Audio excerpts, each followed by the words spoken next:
Folks, oil, which means Adam Sieminski with Deutsche Bank. If you like Excel spreadsheets, you need to get your hands on some Deutsche Bank research. Adam Sieminski, great to have you back again. When we look at the famed Sieminski Excel spreadsheet of supply and of demand, which part of that grid are you most looking at? Which geography is of the most interest to you right now? Tom, all of the news for the past 2 weeks has been the supply side, whether we would lose oil in Libya or Algeria, somewhere else in the Middle East, as the events in Tunisia and Egypt seem to be spreading around. But over the weekend, we had a really interesting demand side development. That is, the Chinese government said that they were going to target 7 to 8% GDP growth over the next several years. That's down by about 1.5% from Deutsche Bank's Chinese economists' expectations for GDP growth over the next couple of years. So that slows things down. If there needs to be a supply call by the Saudi government, the kingdom, are they amenable to doing that? If they have to come up with a call, what's your perspective now? Will they meet the call of the developed world? Well, there's certainly no question about the Saudis' ability to produce more oil. They've got at least 3 million barrels a day of spare capacity. There is a slight hitch, and that spare capacity is relatively medium and heavy crudes, not the light sweet crude produced by Libya. The Saudis have some light oil in storage that could be made available. We also, if we have to, have the strategic reserves from the IEA in Paris and the numbers, the oil here in the United States as well, which could be light sweet if they wanted to produce it. So I think we're okay there. It's being watched pretty carefully.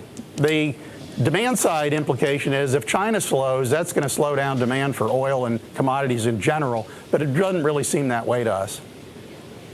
Let's bring up elegant chart 2 here. We showed it before, and this is something Sieminski's looking at. Adam, it's oil demand flat in the OECD, and you see China oil demand. I mean, it's a pretty linear function, Adam. Up we go with China oil demand. Are you suggesting that it could top out, or is it just going to go and go and go? Well, Tom, that chart is exactly why this is important.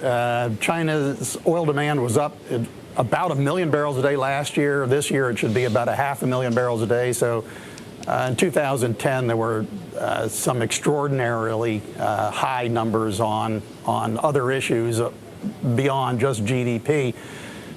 If China's GDP is higher quality and sustainable at a 7 to 8% level, that suggests to me that oil demand there is still going to go up 400,000 or 500,000 barrels a day each year, and that's going to have to be met from the Middle East. Well, Adam, you've got a chart in your recent report. It's time to go nerd economics in oil, folks. The Brent Dubai spread. Not all oil is light. Adam Sieminski, it's Monday lesson time. Why should we look at the Brent Dubai spread? Well, Dubai is a good example of a slightly heavier type of crude oil compared to the light sweet Brent blend. And what that rising spread is telling you, Tom, is that light oil, whether it's crude oil or products like gasoline and diesel fuel, are selling for more than the heavier end of the barrel. This is one of the problems with the situation in Libya. When you lose light sweet crude there, or maybe something happens in Nigeria, which also has a lot of light sweet crude oil, it tends to raise that part of the barrel that consumers really love, diesel fuel, jet fuel, and gasoline. And that could, at some point, become a problem for the economy. Well, and this is really interesting, the mix here, the actual making of the oil. What are we most naive about? What is the thing, Adam, that when you see the popular media or even what I'm doing here at Bloomberg, what's the thing we don't get about the actual engineering of hydrocarbons? Well, I think Bloomberg actually does a pretty good job, and you do a great one. But if we were to say, what's the biggest issue out there, I think that what a lot of people realize, and certainly politicians in Washington often miss this, is when oil prices go up, they go up everywhere. So when something happens in Libya and you don't get 700,000 or 800,000 barrels a day of exports, the price of oil goes up, and it impacts everybody's economy. And even if we could produce more oil from the Gulf of Mexico, and we should, oil prices would still go up if we had a geopolitical incident. Yeah, let's switch to the economy, folks. Earlier this morning on Bloomberg Surveillance, I spoke with Bruce Kasman of J.P. Morgan Chase, and I asked Dr. Kasman the likelihood of a mild oil shock turning into a greater oil shock. So far, we haven't seen oil move in a way that represents a big spike. And perhaps more importantly, when we've seen oil do real damage to growth in the past, it's come with collateral damage, either to interest rates and monetary policy tightening or through direct effects on sentiment and risk appetite. And Bruce Kasman, J.P. Morgan. Adam Sieminski, when you talk to Peter Hooper, when you talk to Thomas Mayer of the greater Atlantic economy, let's call it, how much is this oil price going to get in the way, or is it paying $20 a barrel away? Well, $20 a barrel is significant. That could end up causing global GDP to come off by, let's say, 0.5%.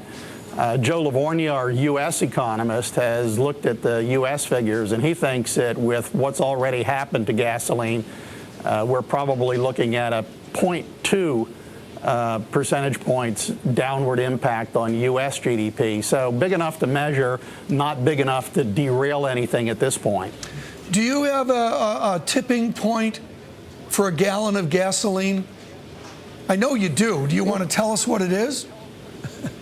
You know, I think that it's a sliding scale. I mean, I think that as gasoline prices approach $3.50, that we're going to see consumers being a little concerned. And if we should get back to the $4 level that we saw in the summer of 2008, that would be, I think, a really serious concern. It's going to take quite a bit more of a rise in crude oil prices to get to that level, though. So that's the good news, is we're not there. We probably won't get there if the Saudis can replace some of this oil, Tom. Right. Well, very good. Adam Sieminski, thank you so much. Coming to us from our Washington News Bureau, you can